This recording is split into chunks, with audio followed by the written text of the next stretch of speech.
Welcome to the media matrix. వరుస భూకంపాలు Myanmar ప్రజలకి నిద్రలేని రాత్రి మిగులుస్తున్నాయి. మరోసారి భూమి కంపించినట్లుగా తెలుస్తుంది మయన్మార్లో. ఈ భూకంప తీవ్రత 4.4% నమోదైనట్లుగా తెలుస్తుంది. ఈ నెల 28న సంభవించిన భారీ భూకంపం వల్ల 2700 మంది పైగా చనిపోయినట్లుగా తెలుస్తుంది. అంతేకాకుండా శిథిలాల కింద అనేక మంది చిక్కుకుపోయినట్లుగా కూడా తెలుస్తుంది. ప్రపంచంలో ఎక్కడ ఏ విపత్తు జరిగినా ముందుండేది మొట్టమొదటిగా మన భారతదేశం మాత్రమే.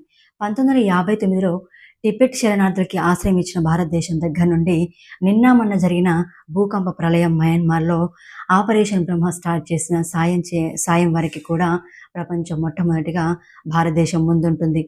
ఇలాంటి దౌత్య సాయం చేయడం వల్ల సంబంధాలు చాలా బలంగా బలపడతాయని భారతదేశం నమ్ముతుంది. అయితే థాయిలాండ్, మయన్మార్లో సంభవించిన భారీ భూకంపాల వల్ల అక్కడ ప్రజలు వణికిపోతున్నారు.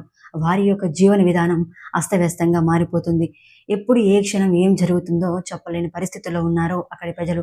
అలాంటి సమయంలో మన భారతదేశం మయన్మార్కి ఎంతో సాయం చేస్తూ వస్తుంది. ఇప్పటి వరకు భారతదేశం సాయం 625 మెట్రిక్ టన్నుల సహాయక సామగ్రిని అందించింది భారతదేశం. ఇందులో భాగంగా ఆహార పదార్థాలు, తాత్కాలిక నివాసం కోసం టెంట్లు, స్లీపింగ్ బ్యాగ్స్, హీటర్లు, సోలార్ ల్యాంపులు, జనరేటర్లు, మెడికల్ సదుపాయాలు, దాంతోపాటు 80 మంది ఎన్డీఎఫ్ సిబ్బందిని కూడా పంపించినట్లుగా తెలుస్తోంది.